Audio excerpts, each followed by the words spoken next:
ওম নমঃ শিবায়। আজকের মহাবাক্যের তারিখ ৮ই মে ১৯৬৮। প্রিয় বাচ্চারা, তোমাদের একদমই শান্তিতে থাকতে হবে। মুখ থেকে শিব শিবও বলবে না। কোনোই কষ্টের কথা নেই, একদমই হলো সহজ।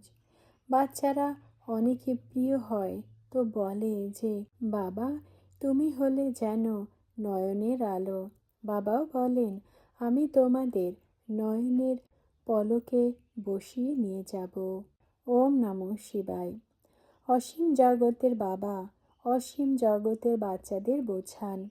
অসীম জগতের বাবা হলেন নিরাকার। তিনি নিশ্চয়ই শরীর নিয়েই বোঝাতে পারেন। শরীর ছাড়া তো কোনো কাজই হতে পারে না। বাবা বলেন আমি হলাম জ্ঞানের সাগর, কিন্তু জ্ঞান কি করে শোনাবো?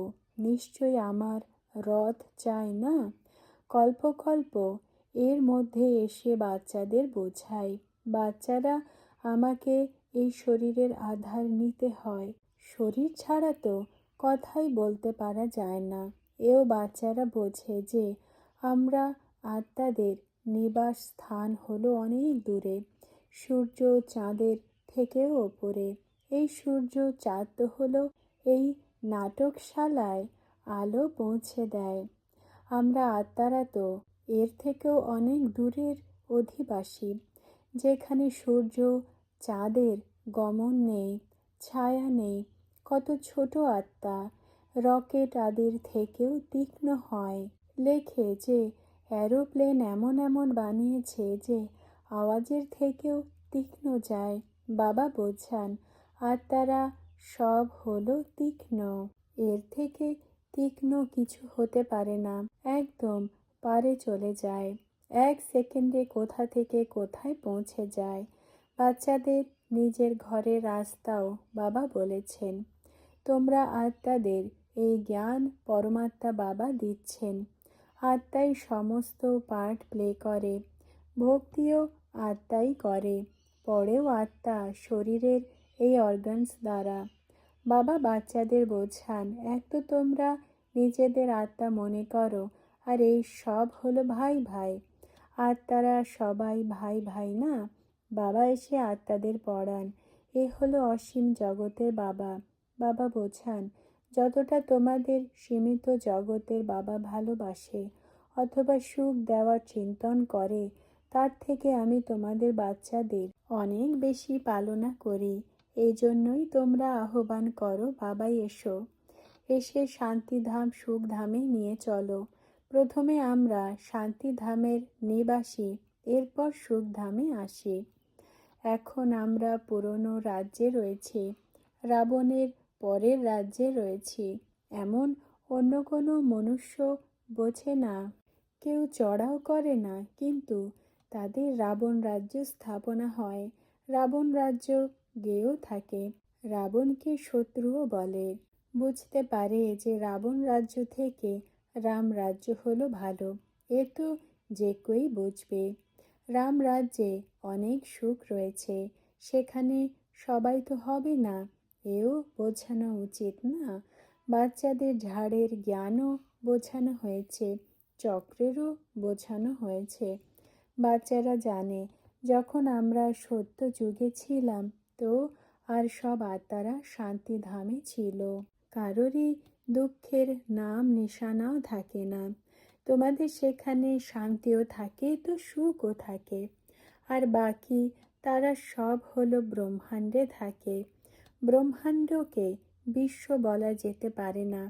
প্রত্যেকটা অক্ষরেরও অর্থ হলো বুঝতে হবে।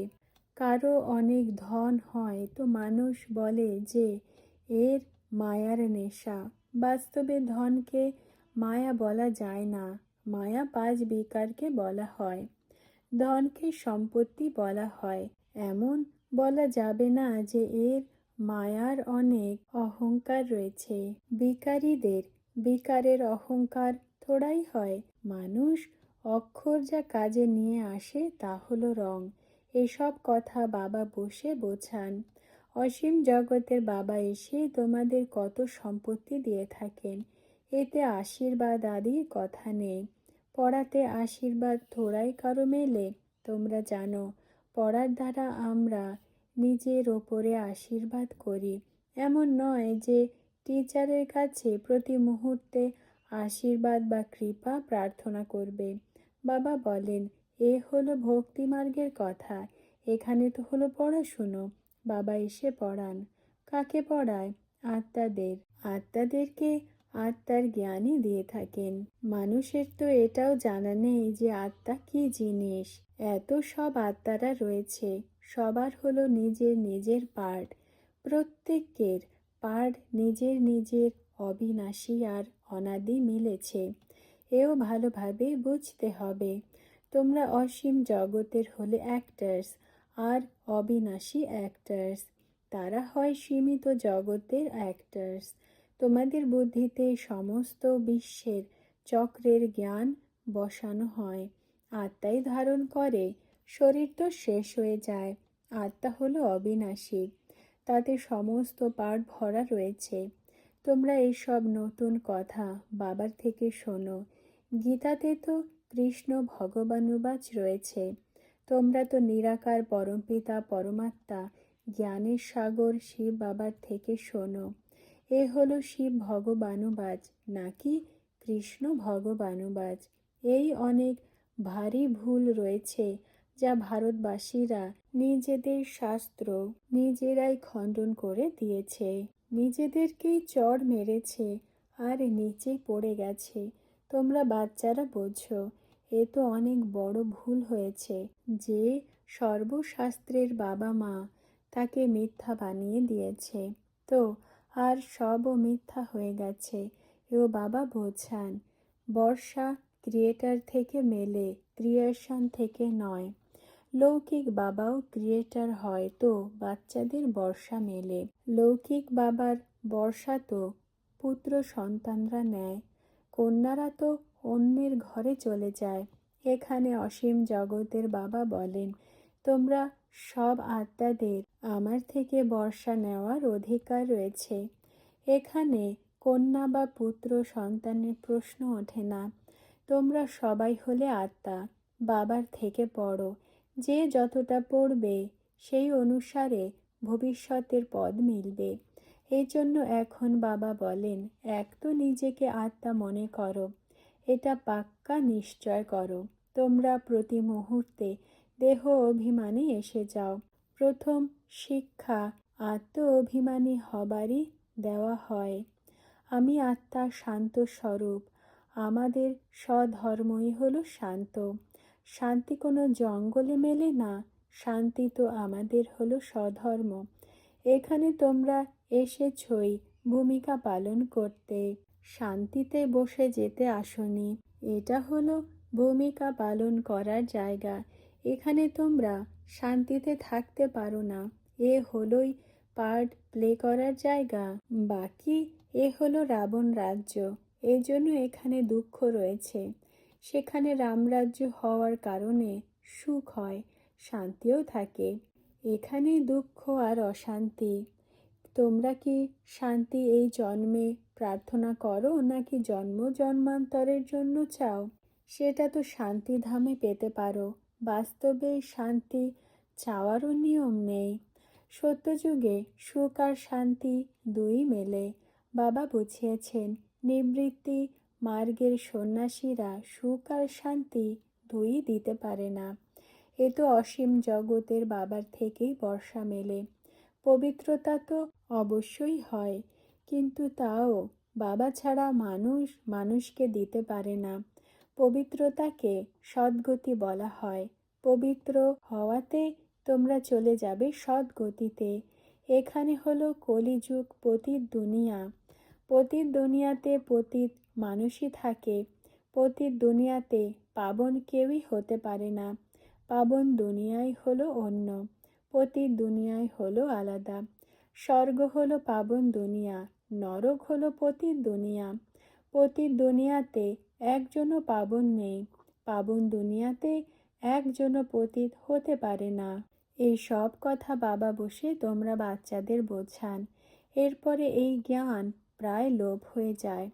বাকি আটাতে নুনের সমান থেকে যায়। না হলে তো পানসে লাগবে না। এই জ্ঞান কোনো পানসে নয়, ভক্তিও হলো মিষ্টি, জ্ঞানও মিষ্টি। ভক্তি দেখো কত মিষ্টি লাগে মানুষের। ভক্তির নেশা চড়ে তো ব্যাস ভক্তিই করতে লেগে পড়ে, একদম মস্ত হয়ে যায়। অনেক মোহ থাকে তাতে, ভক্তমালাও হয় না। যে অনেক ভক্ত হয় তার মধ্যে ভালো গুণ হয়। এক হয় ভক্তি, আর দ্বিতীয় হয় ঠক। রিলিজিয়াস মাইন্ডেড ভক্তদের বলা হয়, এখন প্রথমে তোমরা আত্মাদের ধর্মে যাও। আত্মার ধর্ম হলো শান্ত, নিবাস স্থান হলো ঘর, মূল বতন। সন্ন্যাসীরা তো ঘরে পৌঁছাতে পারে না, তাদের ধর্মই হলো আলাদা, নিবৃত্তি মার্গ। এই জ্ঞান তো সবারই জন্য। বাবা বলেন ওই নিবৃত্তি মার্গ ড্রামাতে নিহিত রয়েছে। আমি তো প্রবৃত্তি মার্গ স্থাপনা করেছি। এরপরে তো অনেক ধরনের ধর্ম বের হয়, অনেক অনেক মত মতান্তর হয়। এজন্য জ্ঞানের সূত্রই সব হারিয়ে গেছে, কেউ বোঝাতে পারে না। দিন প্রতিদিন বিভ্রান্ত হতেই থাকে। মনুষ্য মত হয়, কত মত মতান্তর হয়। বাবা তো একই কথা বোঝান, এই খেলা কেমন হলো ওয়ান্ডারফুল।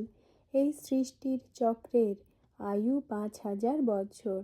সৃষ্টিও প্রথমে নতুন, এরপর পুরনো হয়, তো তার আয়ুও নিশ্চয়ই হওয়া উচিত।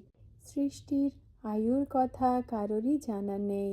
নতুন থেকে পুরনো, পুরনো থেকে নতুন হয়, নতুনে কি হয়, পুরনোতে কি হয়, এমন এমন খেয়াল কোনোই মানুষের বুদ্ধিতে নেই।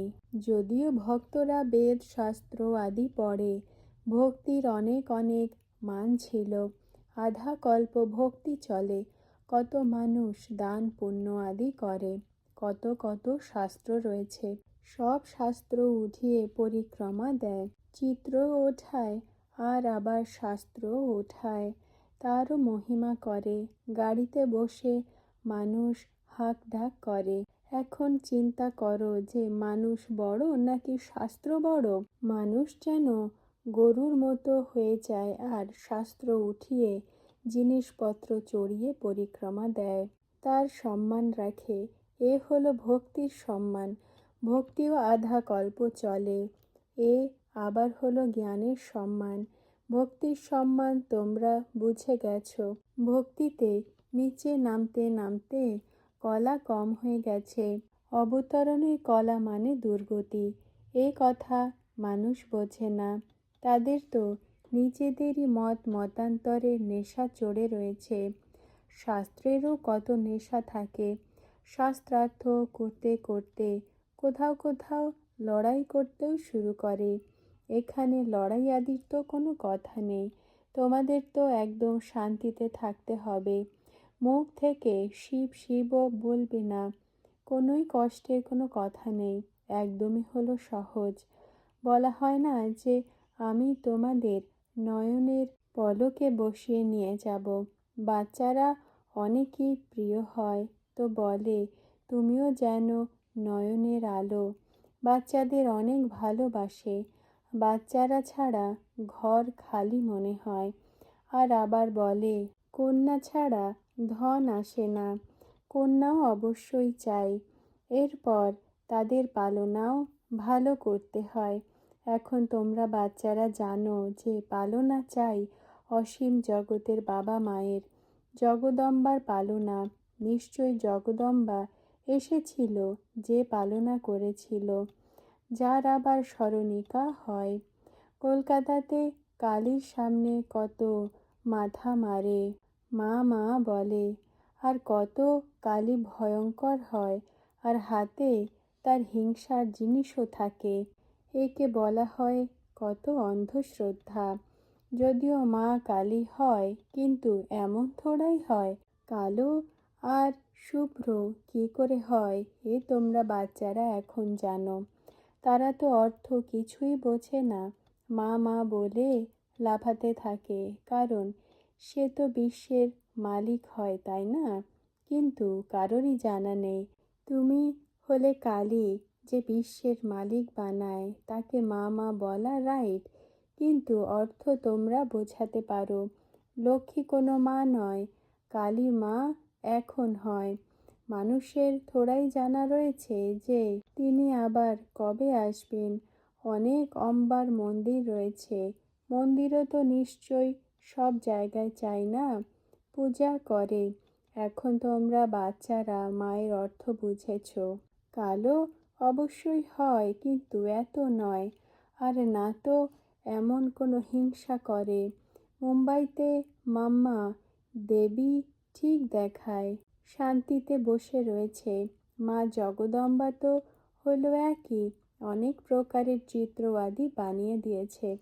এখন তোমরা বোঝো, মা তো হলো এক, তোমরাও তাকে মা বলবে। আমাকে থোড়াই মা বলবে। জগদম্বা হলো একই, যার তোমরা হলে সন্তান। তো ভক্তি আর জ্ঞানে রাত দিনের পার্থক্য হয়, যা বাবা বসে বোঝান, আর কেউ জানেই না। মানুষকে কখনো জ্ঞানের সাগর বলা যেতে পারে না, সন্ন্যাসীদেরও অলমাইটি বলা যেতে পারে না। যদিও শাস্ত্রের অথরিটি রয়েছে, অনেক বেদ শাস্ত্র আদি যারা পড়ে তাদের অথরিটি বলা হবে। বাবা বলেন, তারা এই সবই পড়েছে, তাই তো অথরিটি হয়েছে। আমি তো এসব না পড়েই হলাম অথরিটি। আমি এই সব কিছুই জানি। এ ভক্তি মার্গের হলো সামগ্রী। যেমন ঝাড়ের শোভা হয়, তেমন ভক্তিরও শোভা হয়। এই জন্য একে চোরাবালির রূপে দেখায়। চোরাবালির বাইরেও শোভা অনেক হয়, যেমন চাঁদ সূর্যের ওপরে অনেক চকমক করে, তাকে চোরাবালি বলা হয়। তো ভক্তি করতে করতে ড্রামা অনুসার গলা পর্যন্ত সেই চোরাবালিতে ফেঁসে যায়। শুরু থেকে ভক্তি করতে করতে ভেতরে ঢুকতে ঢুকতে গলা পর্যন্ত এসে যায়, তখন আমি আসি বের করার জন্য। সবাইকে এসে ভক্তি মার্গের চোরাবালি থেকে বের করি। ভক্তির ভূমিকাও রাখা রয়েছে। কেউ আচার্য হয়ে যায় তো বলে যে এ সপ্তম ভূমিকাতে রয়েছে, এর শরীরের কোনো কিছুই জানা নেই। বাবা তো হলেন অনুভবী না, সাধু দেখেছিল, ঝট করে ছুটে যেত। ওই সময় মনে করত যে এ তো যেন সপ্তম ভূমিকাতে রয়েছে, হাত জোড় করত। একে বলা হয় অন্ধশ্রদ্ধা, ভক্তি দুর্গতি। এখন জানা গেছে। এখন তোমরা বাচ্চাদের জ্ঞানের শক্তি মিলে যায়। যত যত তোমরা স্মরণে থাকবে, শতপ্রধান হতে থাকবে। গায়না করে ভারতবাসীদের প্রথমে অ্যাভারেজ আয়ু 150 বছরের ছিল, পবিত্র ছিল। এখন তো অ্যাভারেজ আয়ু 30-35 বছর হয়েছে। ভারতেরই বলে থাকে, প্রথমে কত বড় আয়ু ছিল। আচ্ছা, মিষ্টি মিষ্টি হারানিধি আত্মিক বাচ্চাদেরকে স্মরণ, স্নেহ আর নমস্কার। আজকের বরদান, জ্ঞানী তু আত্মা ভব। ব্যাখ্যা, জ্ঞানী তু আত্মা আর অজ্ঞানী আত্মাতে কি পার্থক্য রয়েছে? জ্ঞানী অর্থাৎ যে ভাগ্যশালী, জ্ঞানী অর্থাৎ বুঝতার, সে কখনো মায়ার কাছে ধোঁকা খায় না, সে সদা খুশি থাকে। যখন খুশির সাগর বাবার হয়েছ, তো কত খুশি হওয়া উচিত। কেন কি বাবা মিলেছে, সব কিছু মিলেছে। অপ্রাপ্তি কি রয়েছে? তারও অবিদ্যা। যেখানে প্রাপ্তি রয়েছে সেখানে খুশি হয়। অল্পকালের যারা প্রাপ্তি করে তাদেরও খুশি হয়। তো সদাকালের প্রাপ্তি যারা করে তাদের সদা খুশ থাকা উচিত না? তো জ্ঞানী অর্থাৎ সদা খুশি, আর অজ্ঞানী অর্থাৎ কখনো কখনো খুশি। ওম নমঃ শিবায়।